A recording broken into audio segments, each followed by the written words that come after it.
Nous sommes la voix des diasporas télévision, la voix des diasporas TV, une chaîne auprès de vous, auprès de tout le monde, auprès de la population congolaise en particulier pour vous amener les informations tant nationales qu'internationales en ce qui concerne les atrocités, la guerre qui bat record en République démocratique du Congo, notre pays, surtout à l'est du pays. Encore une fois, merci pour la confiance dont vous nous faites par rapport à votre temps dont vous venez de partager, de vous informer, de parler en long et à large en ce qui concerne la guerre en République démocratique du Congo. Batata ba mama mbote na bino. Tuzani semwa koyamba bino susu na mukula lelo tope kokota na bandako na bino na mukula lelo pona ko partager na bino oyo etali bongo mboka na biso Congo nde bomesano ndenge to mesana soki bomoni lelo to ningi to kota na ba tenue militaire boye parce que on a la joie pourquoi parce que les vaillants soldats de la République démocratique du Congo, les FARDC, ainsi que les Wazachou, les Wazalendo, au Bazabongo na front pour combattre les rebelles, il y a M23, Naba spirituel, Naba Ngotobe, Papa, la Bango, Molimo, Ba Rwandais, Oyo, Basunga Kabango, donc, Makama Malamu, ils allaient d'informations, Malamu, ils allaient na niveau Bongo, il y a Walika, les Opi, Tukomeka, Kosolango, Katikat Nesiko, et tout partagé. Nangwa muke moi ba information o ekoti rapide net lobaki na bino ke soki ba information ekoti tokozanga te koya kosola na bino pona to mekampe ko lakisa bino pe ko yebisa bino nini ko koleka au juste donc na préambule na biso to partie na biso ya liboso ni ko yebaki oyo to bande ko zela bongo monsieur Massad Boulos o azali bongo envoyé spécial ya président Donald Trump ya États-Unis d'Amérique ya kitaki bongo na République démocratique du Congo mboka na biso mokolo précisément na Kinshasa et pas iwapi akende kosola bongo na mokambi ya mboka Félix Antoine Tshisekedi et pourquoi pas quelques membres ya gouvernement na yo bazalaki wana pona kosola na ye oui malamu ki aki na mission ya koyeba a profondeur makambo yo ezoleka na Congo et puis pona kosola pe na oyo etali partenariat ya ba minerais ya République démocratique du Congo parce que le Congo a besoin ya sécurité na partie est pour sécuriser ba champ minier pour que Congo a la bénéficiaire directe, il y a ba contrat nyonso ezo salima pe ko gérer ba site ya ba mine na ye na ndenge oyo isengeli yango wana lokola les États-Unis d'Amérique pe azali à la recherche ya partenariat moko ya makasi et pour na ko bâtir juste mboka na de plus en plus yango wana esengali ki République démocratique du Congo attendre bango loboko pour na ko sola bango na o etali bongo contrat partenariat gagnant-gagnant. Mais c'est Bouloso ayaki aza envoyé spécial Donald Trump pour na kokota na ba moka nyonso ya Grand Lac ko solola na o etali bongo ba atrocité topé ba makambo yo sala ke Grand Lac ba pays ba yo kanate topé ko luka kocha kimia vraiment constater kimia à profondeur pour na ba makambo wana nyonso yango tina asola ki leo na mokonza mboka ba sololi vraiment toko élaborer moi muke topé toko beta moi muke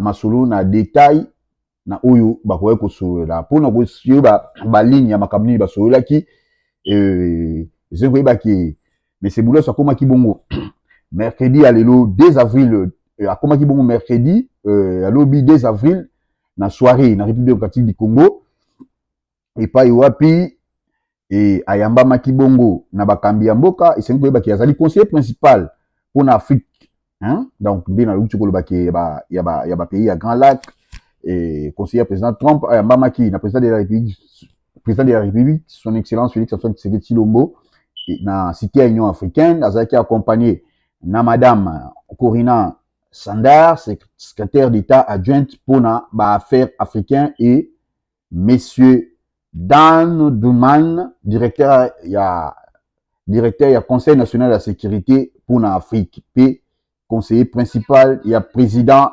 américain oyo bazwaki pena tamulayi ya kosolola na ba discussion na président Félix Antoine Tshisekedi Tshilombo entretien ezaki tourné essentiellement sur situation sécuritaire ya est et puis ba perspective économique entre USA na RDC aux deux pays sali ba entretien ya makasi pour la coopération stratégique donc voilà un peu na mwa mukuse makambo esololaki entre bango je crois que tokoko zongela ngo susu na édition na biso ekoya to pe na émission na biso ekoya pour na kolakisa bino en image ndenge nini ezalaki ndenge nini esengelaki pe masolo nini oyo ebetamaki kati na bango mais obima na ye asepelaki makasi par rapport ya masolo oyo basololaki na mokonzi ya mboka et puis apesaki message na ye oyo ezalaki bongo très important surtout ya koretenir par rapport ya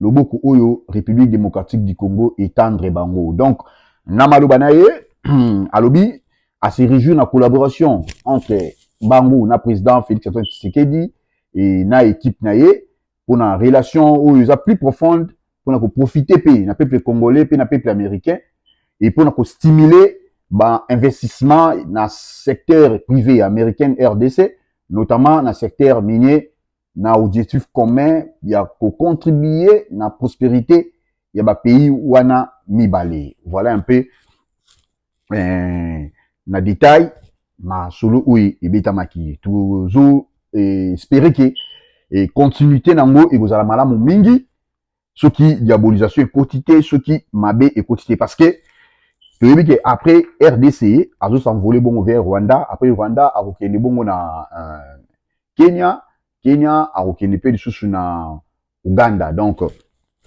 ba pays wana nyonso bazali ba pays oza limitrophe na République démocratique du Congo tout kabula ba frontière mais toyebi na kati na bango eza na ba oyo baza pour biso te neti Uganda azaka pour RDCT toyebi yango malamu parce que ye pas parmi ba pierre ya République démocratique du Congo et puis Kenya pe toujours douter na bango mwa moke par rapport ya prise de position na bango na makambo oyo ezoleki na kati ya République démocratique du Congo et certes toyebi te nini oyo bakoyebisa ye na bamboka wana kokoma masoini bakobeta parce que souci na bango eza envahissement ya République démocratique du Congo to pe Congo akabola ba bien na ye na ba mboka wana nyonso lisumu tomema parce que Congo aza ko occuper ba minerai ya makasi ba minerai de l'air oyo pende zo lukama eza na marché ces derniers temps zo lukama boyi malamu pona ko sala ba voiture électrique ba batterie na yango ko sala ba smartphone nyonso wana izo senga ba minerai ya mboka Congo tout ça ba minerai mususu donc le pays est béni voilà pourquoi pays eza envahi na ba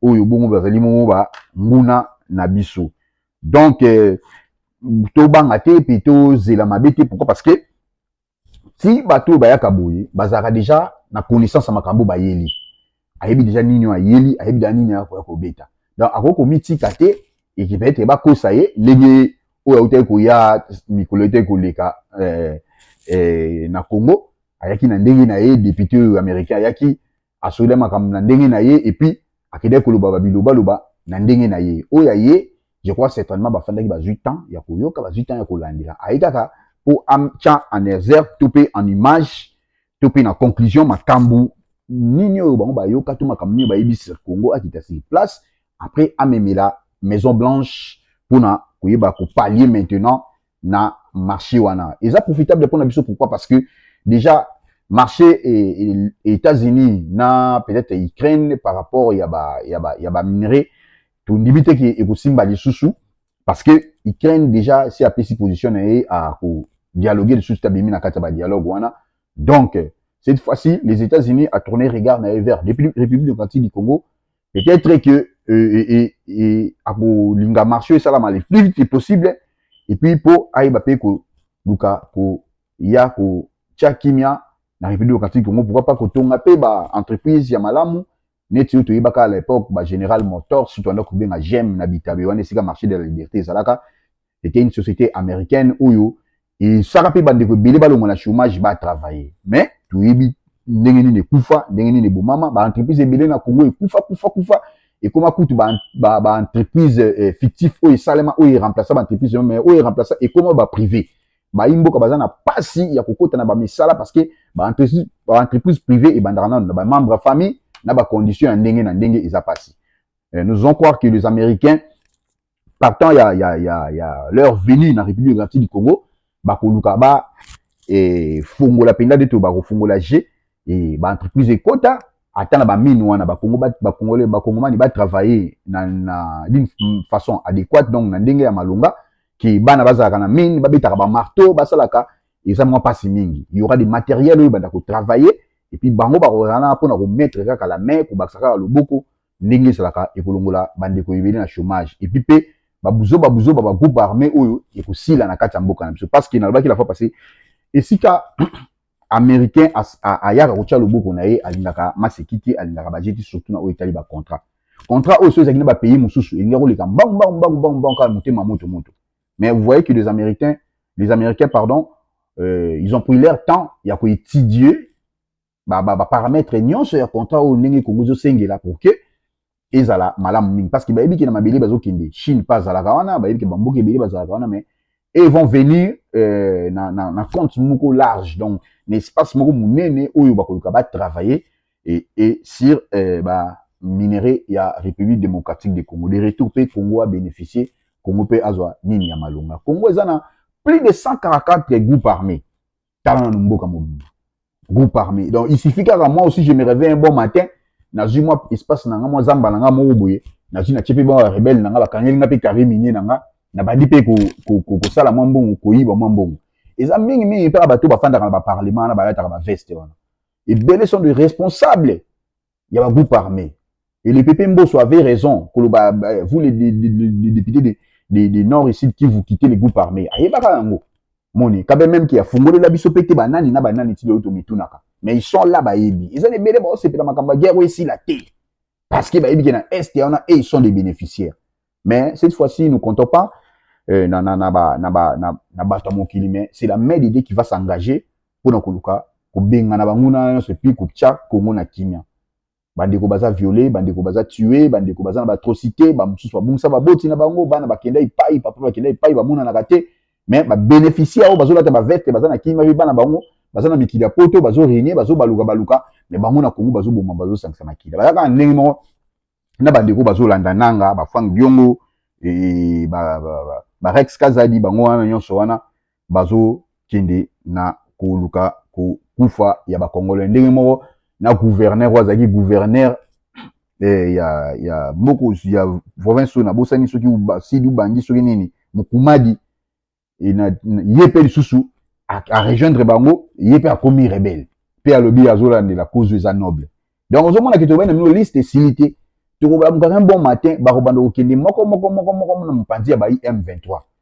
mais kuna pe toyebisa bino ki nzala ekoti pasi ekoti mbongo mpe eza lisusu te et ozala pasi makasi eza pasi mingi donc voilà topesa kaka chance na coopération oyo toyebi ke ekofuta makambo ya malamu dans des jours à venir et ce n'est pas bonne nouvelle toza nango lelo ezali bongo reprise tope prise ya Walikale ya cité ya Walikale epai ya ba wazalendo na ba FRDC oyo penda basalaki ba combat intense pendant 3 jours na niveau ya Walikale wana pe ba réussi ko récupérer Walikale dans son entièreté donc eze sengo makasi population esipeli et batinyo ba sepeli et ndenge et mabili wana ezongi na maboko ya ba Congolais to pe ya ba Kongomani o balukaka vomi e bali ya matembele to ba pondu na bango kasi ba zala na bakimia to landa mwa muke en image ndenge nini bazo sepela bongo na centre bongo ya Walikale et puis tozo magiste après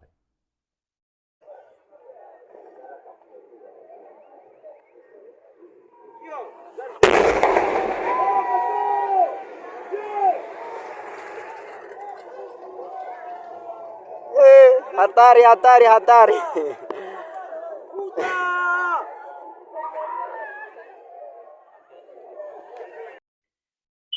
boyende pinda ezalaka boyende ba Congolais balingaka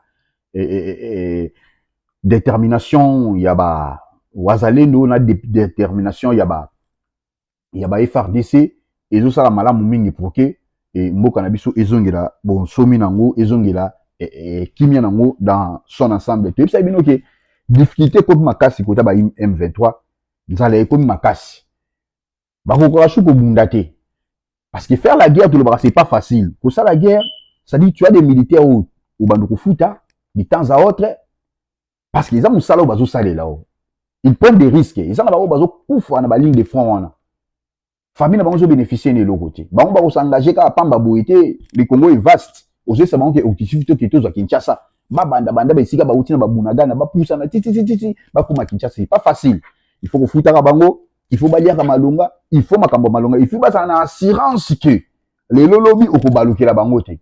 Je sais pas tout ça, ceux qui ba M23 bongona ba bon bongona ba na ba supplétif ba parrain na bango ya Rwanda ba ko fanda pour nous travailler sur ba élément wana. Ils ont paraître très difficile. Guerre eza lokola kubunda bitumbi eza lokola match ndenge betamaka. Eza na ba temps fort oyo adversaire azwaka. Temps fort mususu pe moninga pa ko kozwa. Yo ko mener na première mi-temps ya mener na deuxième mi-temps. Et la guerre c'est ainsi. A tout ça na Arsenal la makasi ndenge nini. A tout ça bibundi la makasi ntozo mona yango. Na guerre ya Ukraine na Russie et Poutine alobaki na mikolo mike na kozwa Ukraine mobimba. Mais komaki ke bazobeta ye bazobeta pe et komi na ba année guerre epusani. Ndenge mona République démocratique du Congo. Et pour nous va congolais qui bitumba intense ici dans na mukolo moko te silimba na moko ici. Il y a des temps où ba kosala biso ba attaque, il y a des temps où tozuma ele to kosala bango. Et ils ont profité parce que côté na biso République démocratique du Congo, il y a eu des traîtres. Oyo nyonso ba ngana lo ba mi konzo nyonso ya ba soda ba tchaka bango na ba niveau ya est wana. Bango tout. Ils étaient des corrompus. Omoni, ba saki très corruptible. Dans le sens que et Kagame alingaki ba tchela ye ba soda oyo ya ko gérer ye abanda ko même mise likolo na bango. Pour ceux qui ont analysé, Goma ikoya facilement. Bien qu'il y ait eu des affrontements. Ba traître bazalaki, mais Bukavu facile affrontement ezalaka te ba koti. Après Bukavu pour nani ba poussa na te bazo évoluer te. C'est-à-dire que na nord ici Kivu bazaki na batu na bango ba pion na bango ba bege ba fungula bango passage. Mais au moins na ba walikale na ba nini mususu na ba ituri kuna moyen parce que là ba okuta na ba tu misusu bango contrôler te. Moni soldat local la gouverneur ituri Lubo Yaka Chamajoni sont des soldats eux très déterminés malgré la menace ya mwana ya président Ouganda mais azo tenir toujours bon. Baza ebele pona kotanga ba kombo na bango te. Donc pona koyeba ke nord ici Kivu ezaki na bateau ba fongola ki nzela ba pesa ki bango accès. Mais tu yebi que cette fois-ci ekosimba te. Yango to pesa longoni na ba konzamboka basala rapide na ba ndeko na biso ba soldats oyo baza bongo na ba camp pona ba formation et ba nde ba kokende ko remplacer maintenant ba généraux na nyonso. Il faut ko longola ba généraux nyonso bazaki na mboka na biso ba espion ou bazaki mandaté par le Rwanda pona ko envahir mboka na biso ici ko teka ba positionnement ya ba armée na biso. Parce que to lobi bongo pamba te soki ba soldats FARDC ba kandi soldats moko na ngambu ya ba Rwanda au mona kaka azo pesa nini ke non to kotaki parce que na ngambu na mino ba tekaki position na ngambu na mino ba balobaki basaki bo. Ba azalendo ba tuko bombarder drone moko ya munene ozo coûter plus de $100,000. Drone moko ya munene ba tuko bombarder yango. Itango batali na marque ya drone wana batali ba moni ke lemboza ya l'Estonie. Donc c'est-à-dire pour mon pays ozo sepela na kimia na Congo te voire même ya libanda o bazo tekela bango ba matériel pour rebondisa République démocratique du Congo. Bandeko batalaki lobby ambassadeur ya Rwanda o azabongo na France devant kokisi ya ba parlementaire ya Rwanda ya France o ba yambaki ye pona kosola na bomona ndenge ni abetaki munoko bomona ki ba question nini batuna ki ndenge ni yaki munoko voire même un député asili qui a ebisi ke bo envahir Congo mais ezo ya rapport bana biso makambo oyo lokwa neti ozomona biso kwa bana mike balobelaki noir sur blanc ba député opposition ou ya France ya opposition ils sont pour la RDC kota la bango sonde bazaki malu oke ba déclaration na bango voire même bango ba député ba soigner na kati ya salle parce que moko na bango alingaki kusani défendre Rwanda mais mususu alobeli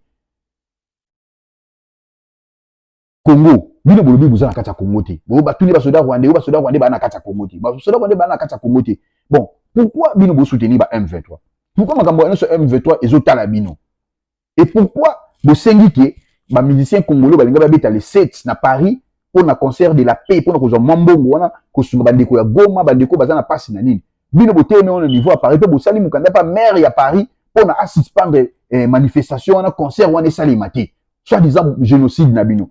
Député français lobby génocide et comment qu'on remplacer comment on tient génocide boso pour et justifier ba atrocité boso ça na kati ya ya République démocratique du Congo. C'est bien bon. Bandeko batalaki nini wana lui baoza d'accord nanga. Il était humilié na niveau nyonso. Mais au moins ba Congolais bango bazo trahir Congo, bazo pour dire bien. Na parti sur la France, azo ke na soutien ya Rwanda. Parce que Kagame collabore avec Emmanuel Macron. C'est connu de tous. Pourquoi la France ne donne pas sa position comme tout autre pays où bazo sa position par rapport à niveau à l'Union européenne? La France ne donne pas sa position. Et c'est grâce au président Macron que tous les pays prennent position maintenant contre la France. Ils quittent maintenant la francophonie. Nous, la RDC, nous sommes un grand pays francophone qui soutient la francophonie. N'a pas manifestation na bango nyonso. Et nous parlons français en RDC. Mais au monde entier, c'est la France. Par contre, à ce cause du tort, et par rapport, il y a soutien avec le sanguinaire Kagame. Là, nous disons non. Là, nous disons non.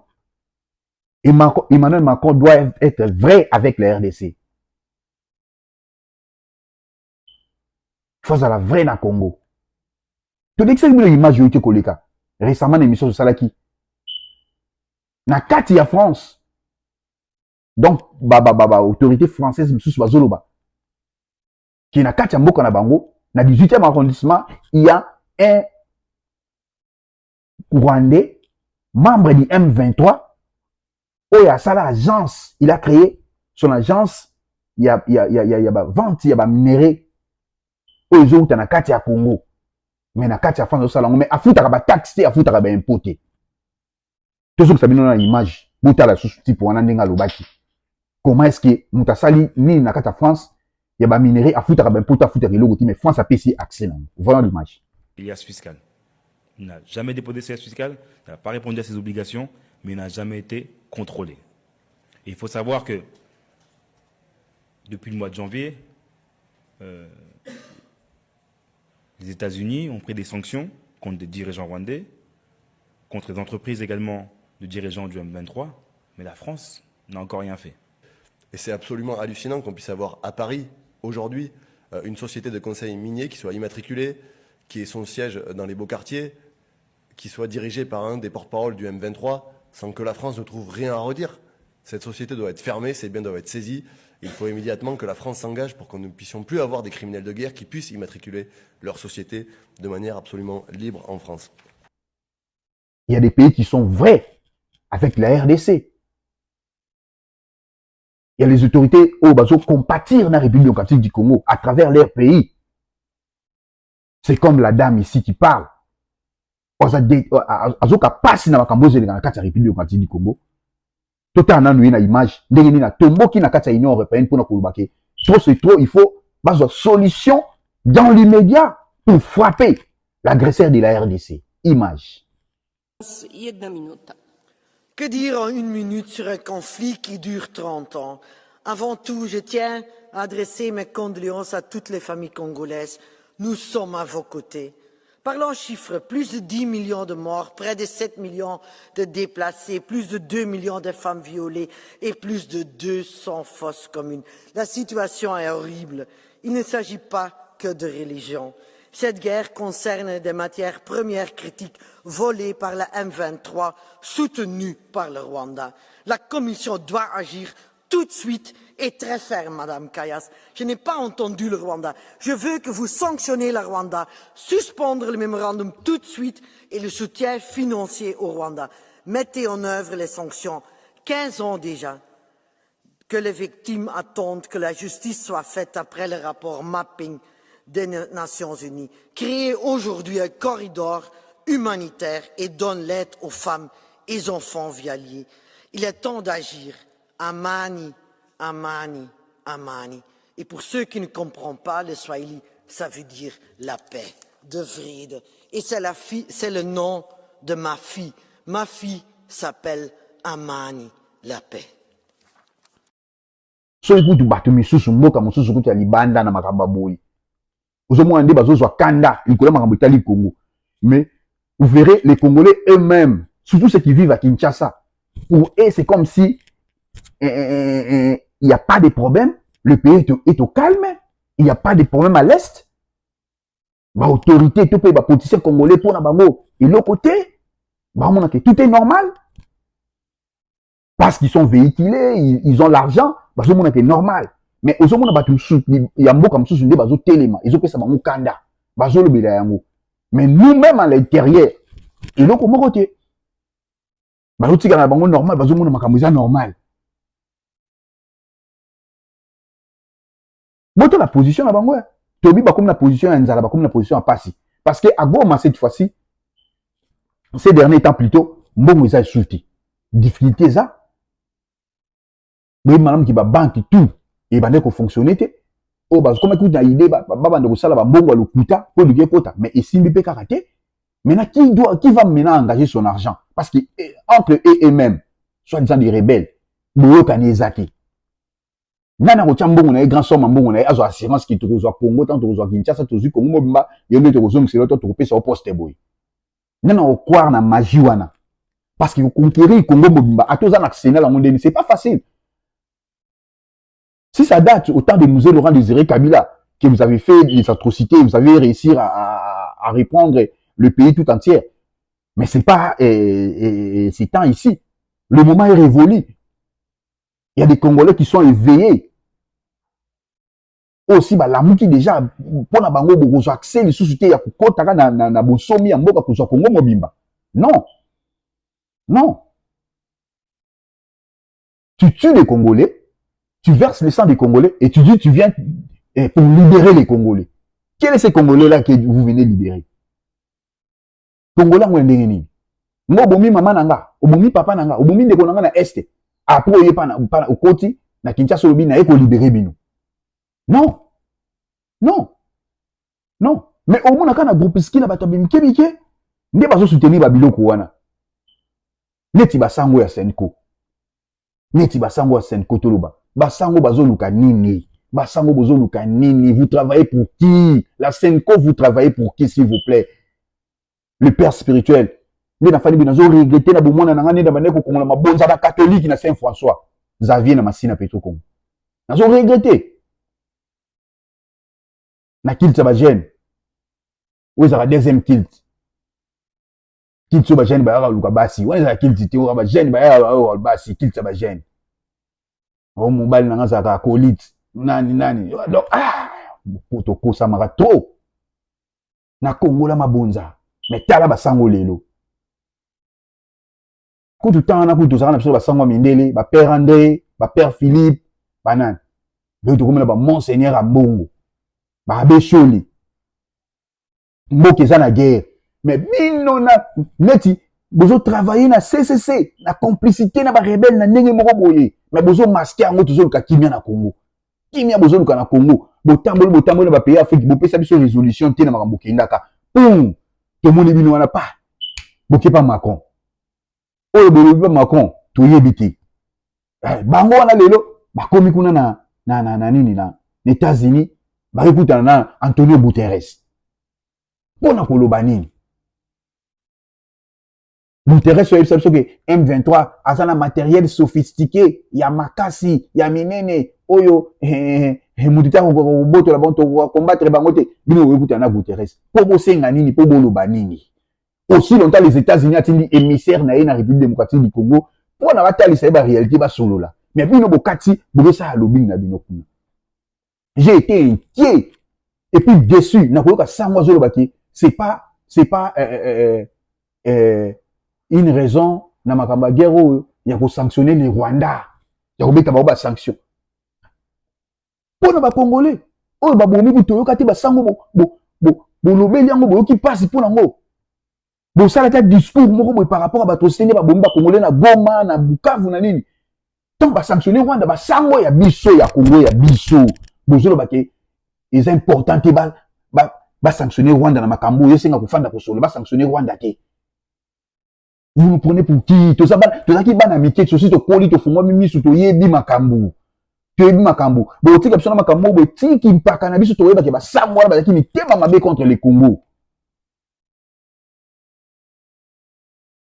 Donald Trump atindi émissaire na na Congo. Biso siko ba sango na biso ba ke États-Unis pour ba kuta na Guterres. Bo solo nini bo yebisa nini? Bo solo nini bo yebisa nini? Pour nani koluka kusukisa ba Congolais mitema. Pour nani koluka kusukisa ba Congolais mitema.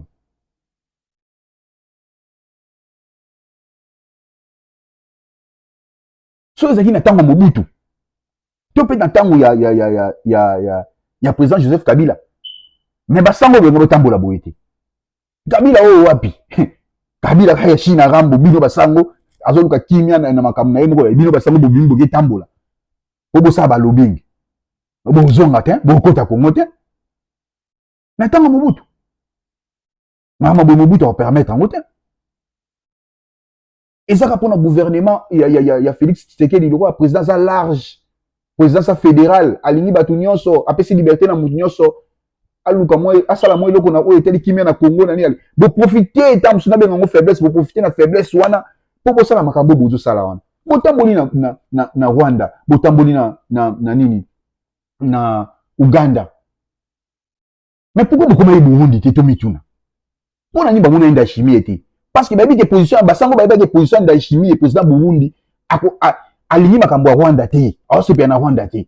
Yango moni ba ke Kenya, ba ke Rwanda. Pourquoi beaucoup ta ki goma te botala ta ba déplacer de guerre? Beaucoup ta ki te.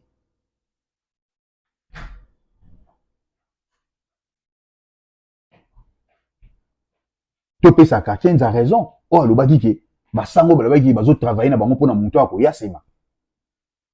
Boza na muto tam so bo préférer le yebi ke zo ya yango bozo travailler pona ye. To bi na biso muto azo financer pe basango déjà pe disolu basango se panzali muto azo financer ba déplacement ya basango pona ko tambola ko futela bango ba avion ba hôtel. Ici betami na bango disolu. Ezambongo catholique te, ezambongo mabunza ya bato ya ba catholique te ba tiaka wana o ekina na Senko. Eza yango te. Ils ont tellement beaucoup de politique moko o azo pesa azo financer po basango batambola basala biloko bazo sala wana bokoma Uganda te pona nito mitunaka botambola ba pays nyonso bazaka te mais bokoma Uganda te non seulement bokoma Uganda te après États-Unis okoka ba ko kende doa kuna na Qatar ba ko luka audience si bakoma na Qatar tozaka kao Mobutu apotana na malula na makambo politique. Boutianga tembe mais image yo ekopesa nga raison na makambo na zoloba tolanda Mobutu ndenge aloba pona malula na makambo tali politique. Lorsque les intérêts de la République du Zaïre sont en jeu, il m'arrive même d'oublier que je suis catholique. C'est ce qui s'est passé dans l'affaire Maloula. Je dis bien l'affaire Maloula, mais pas conflit Église-État, comme vous le dites là. Tout ce que nous demandons à Maloula, c'est ça. C'est de se sentir avant tout zaïrois. Parce que pour nous, il est né zaïrois avant de devenir prêtre. Zaïrois, il est prêtre de Dieu, il l'est devenu. Seulement par après. C'est clair. Et vous n'entendez pas que les responsables de l'Église se mêlent de la politique? Il n'en est pas question, c'est inadmissible, inacceptable. Si ça se fait en Belgique, si les curés se mêlent de la politique chez vous, tant mieux, mais ici, chez moi, pas question. On ne peut pas mélanger les deux choses. Même le Christ lui-même était formel. Hein? À Dieu ce qui est à Dieu, à César ce qui est à César. On ne peut pas. Vous voyez, encore une fois, vous péchez contre notre authenticité. Il ne faut pas voir nos problèmes ici comme si nous étions des Belges. Nous avons été colonisés par la Belgique. C'est historique. On ne peut pas le nier. L'histoire nous marque, vous marque là-dessus, c'est tout. Mais une seule chose est certaine, c'est que malgré cette colonisation, ne croyez pas que vous avez laissé 21,5 millions de Belges ici. Non, depuis l'indépendance, disons plutôt depuis le 24 novembre 1965 jusqu'à ce jour, mon travail consiste à rappeler à chacun de mes concitoyens que nous sommes des Zaïrois, nous devons le rester. C'est ça l'authenticité. Et pour en revenir à l'affaire Maloula, c'est clair, c'est une affaire déjà réglée, ça appartient au domaine du passé. On peut en parler, mais à l'imparfait, c'est fini tout ça. Mais je suis sûr qu'à son retour, il comprendra ses erreurs du passé et il s'en sortira désormais plus aérois que jamais. C'est ça le problème. Bidomoro Boyoki le maréchal. Sans commentaire, Boyoki le maréchal. Qui Mobutu Mambaloba pour na cardinal Maloula, na mambotali politique. Alobi pour na ko mona sangwa kota mamba, kukuta mambo. Donc et Boyoki a ko permettre ngota ko linga ngote na mambotali mbo. Waliza maréchal Mobutu alobaka. Contrairement à au 5 ans sala lelo. Si beaucoup de temps pour l'avantage à Congo, c'est bien. Mais oh, comme ça, mais ça, c'est pour l'avantage à Congo. Et comme l'avantage, il y a un individu. Parce que vous avez vos cartes avec vous, vous avez vos clients où vous travaillez pour la banque. Mais les Congo, moi, je pense qu'ils ont un Zambéimo. Ils ont un ni Félix Antoine Tshisekedi Tshilombo, ni Joseph Kabila, ni Fayoulou, ni qui que ce soit, mais ils ont un Zambéimo. C'est Dieu qui va déterminer maintenant la réalité à Congo. Il y a un passage dans la Bible, le méchant ne peut pas occuper la terre inutilement. Le méchant ne peut pas occuper la terre inutilement. Ça dit, ça va abandonner une distance. Yemoko. Bolali bolamuki wa kei, bolali bolamuki wa kei, bolali bolamuki wa kei. Pour ne pas côté na kati ya Congo. Ba M23 balobaki guerre aux guerre ba congolais. M23 ça tire ba congolais, M23 ba congolais bébé. Mais tant que moko la bango te pour kufa, ba kelela na Rwanda. Ba lela ki na Rwanda ba sel matanga na Rwanda ba bengi héros. Muto bango ba benga ki congolais. Olandi lobby, ndenge ambassadeur à Rwanda na France, azokosa c'est toutes les lignes azokosa. Azotanga pe na Rwanda tozala ba minerai, calcium, tozana nini, tozana cobalt, tozana ko. Ngabe na batanga ba député en fait botu na ye. Ezana parti nini na kati ya Rwanda. Ezana parti nini na province nini na kati ya Rwanda, ba minerai wana. Kaka lelo ne toyoki yango. Et na maloba na yenyo sozo la vika ba M23. Ezaba Congolo bazana kanda na gestion mboka la bango ndenge batomboki. Est-ce que c'est le Congo qui a créé génocide de Salama Labino? Génocide de Salama entre les Rwandais eux-mêmes, les Tutsis et les Hutus. Mais ce que les Rwandais, ils ne parlent jamais des Hutus. Ils ont tué les Tutsis, ils ont tué les Tutsis. Les génocides du Rwanda, ça a commencé par rapport à la mort du président Habyarimana. Tout le monde le sait. Lorsque le président Habyarimana est décédé, c'est ça, et ça les révolte. Où est la part des Congolais là-dessus? Où est la part de nous, des Congolais? Mais maintenant, le lot, et comment les Congolais sont victimes. Nous savons qu'au Rwanda, il n'y a rien. Et pour faire nourrir les Rwandais tout entière, il faut maintenant voler au Congo. Il faut prendre le minerai au Congo par force, par le sang, et puis raffiner au Rwanda pour développer les pays. Nous savons tout, c'est clair. Nous là, nous ne suivons pas les gens qui portent des vestes et des cravates, qui parlent, les députés et les sénateurs, qui parlent par rapport à la démocratie du Congo avec des articles, avec des histoires là archaïques. Non, nous savons tous que nous sommes menacés. Même nos petits-enfants, nous leur dirons ça.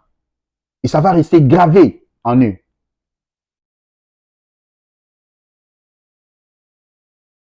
Nous allons commencer à prêcher même dans des églises, à parler dans des écoles. Et par rapport à l'agression rwandaise, ça va rester dans les annales de notre vie. Même si nous mourrons, il y aura de nos enfants qui vont s'élever et pour réclamer la justice au Congo. Pour ça, la guerre, ils ont mbongo yobima. Ils ont dépense énorme mounini. So ko kite boando ko boma, boando ko yiba na babiloko batu. Ndenge ba yibi babiloko, babituka na ba Rwanda, na Goma ekoti na Rwanda, ba yibi ba magasin batu, ko zo babiloko nyonso ke Rwanda. Tant que baki bazana mbongo to ba oluka mbongo za passe batu bazo tchatema. Bota na image ndenge baki ko piller Soficom, banque, na kati ya Goma babuki coffre-fort mpona koluka kaka mbongo. Soki bakokosa bato te parce que Goma toyebi ke M23 tazo régner wana yini azoseme terreur na kati ya Goma. Goma eza na maboko na ye. Et comment babuka banque lokola Soficom bayiba babuka coffre-fort car population azobanga wana population azokoka kutu te. Mais basoda oyo bozoboma nzala nde bakomosala Congo boye. Merci na bino. Image.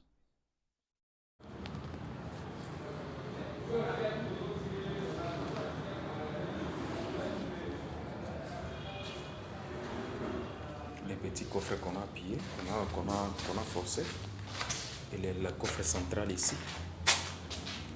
Tout est paralysé, c'est terrible. Terrible ici. Terrible vraiment. C'est terrible. Les gardes de Biré, ils étaient en train d'utiliser pour forcer les histoires.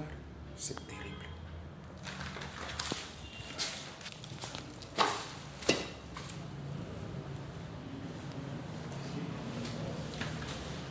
Mais ici, on a essayé de toucher partout. Regarde.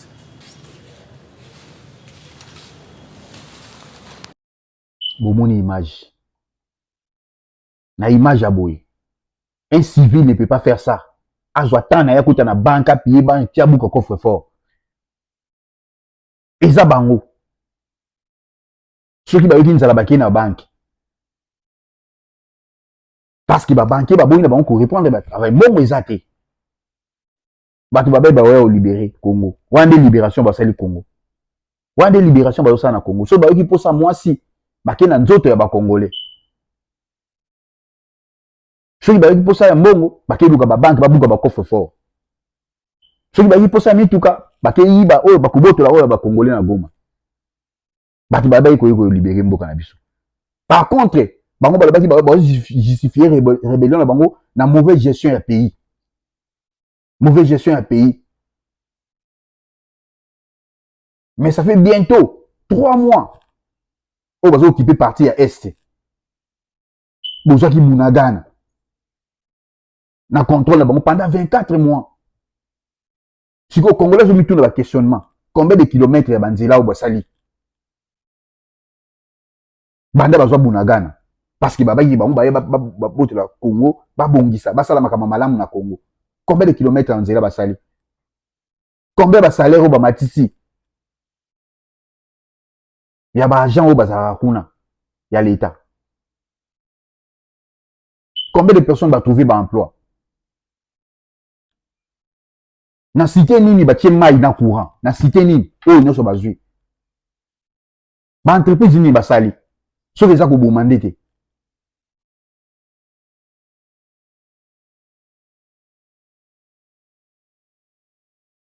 Ba logements sociaux combien basali, to pe batongi bandako.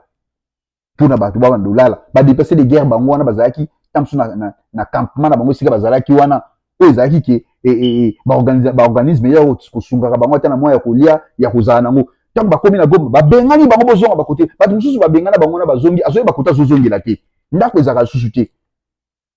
Moi si mususu ayebi côté mobile na kenda te, ayebi ndako ne côté ezaka susu te. Azozonga kaka po ba bisi zonga kaka. Nzela azozonga soka kutia na rebelle na nzela bakangi ba violer, ba bomi. Beaucoup de gens na prison, mais beaucoup de gens voient même na kati ya prison.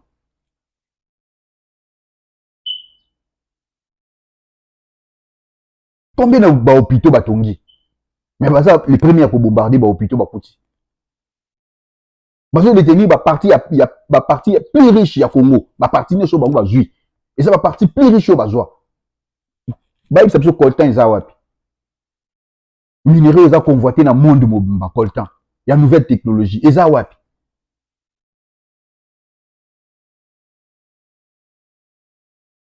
Ba entreprise combien exploitation au bango basi ba créer. Ba société ya raffinerie nini au bango ba créer, au bati ils ont mis en place au bango ba sali. Innovation mon côté. Technologie mon côté. Ou ya appareil électronique auto ba fabriquer, ezate. Après, vous dites qu'il y a besoin de libérer Bissot.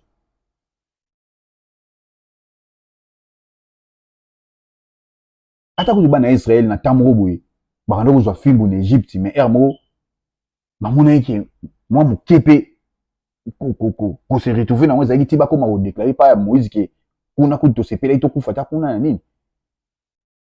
Mais bien, boye, mboka, pour Congolais, au Bengana, bino, bibo, kendi, tout l'île, absolu, binoté. Mais boye, boye, pour libérer, bah, na atrocité.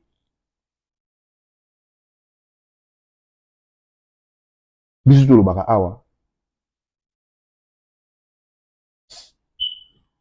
Ils ont réunir Bissot. Ils ont unir Bissot. Ils sont plus forts, plus meilleurs que eux, ils ont divisé Bissot. À la fin de toutes choses, le Congo restera un et indivisible. Parce que le Seigneur est au centre du Congo.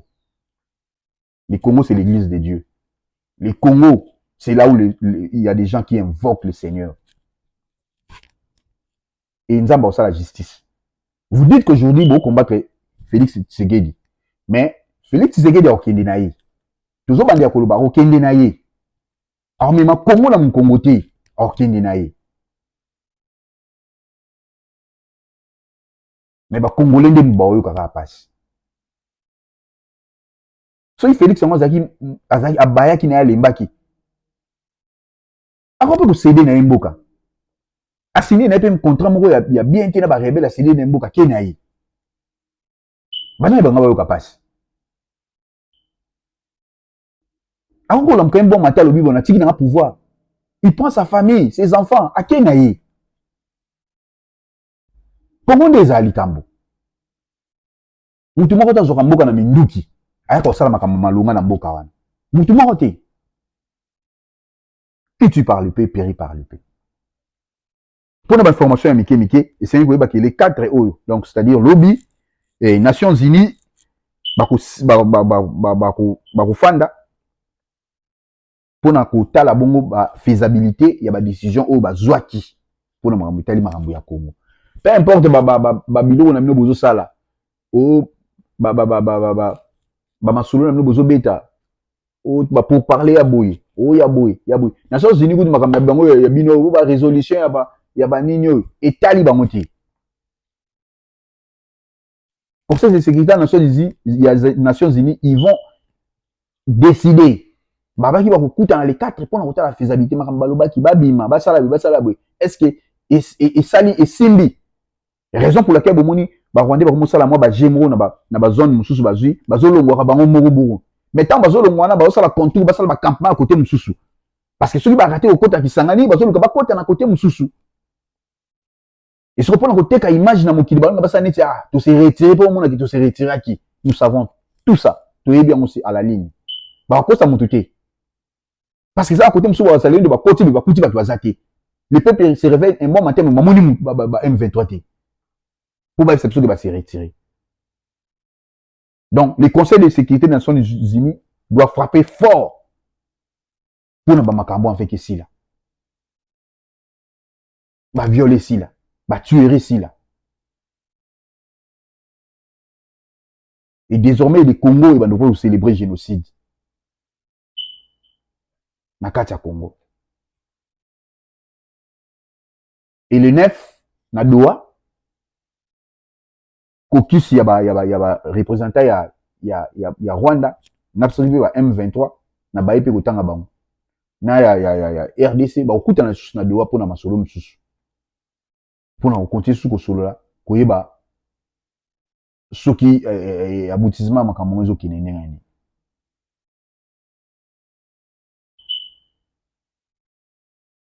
Biso kambe même masolo to asuna tina na mbote. Biso to na tina faisabilité makambo si la qui me kota na mboka. Soki bo sepela ki émission oyo, bo partager yango, bo like yango. To senga bino mingi te, to senga kaka ke zwa lien na biso tindela ngo ka muninga. Okomele na seko bisika partager. Bo s'abonner ebele. Bato ebele ba yotala biso me ba s'abonner muke. Un Congolais de son vrai nom a osepela na mission tout ça là parce que ça pour l'intérêt à mboka. To senga bino mbongo te, mais to senga bino bo partager émission bo kabola yango. Émission elandema. Kata extrait émission, tia yango na ba groupe. ekozala malamu mingi. C'est une façon ya koyede biso totombola susu mingongo po toloba na ntina oyo etali Congo. Nous avons que la voix. Toza na minduki te, toza na eloko te, toza na mbeli te na maboko na biso, mais nous avons que la voix ainsi que notre micro po toloba na oyo etali Congo. Soki Yesu Masi azongi te, tokutana na bino na numéro mosusu ezali koya. Topesi merci Évangéliste Cédric ozaki bongo na technique dans son ensemble de son et l'image, et puis pourquoi pas na régie pour nous biso na bandako na bino. Quant à moi, je vous dis au revoir. Merci.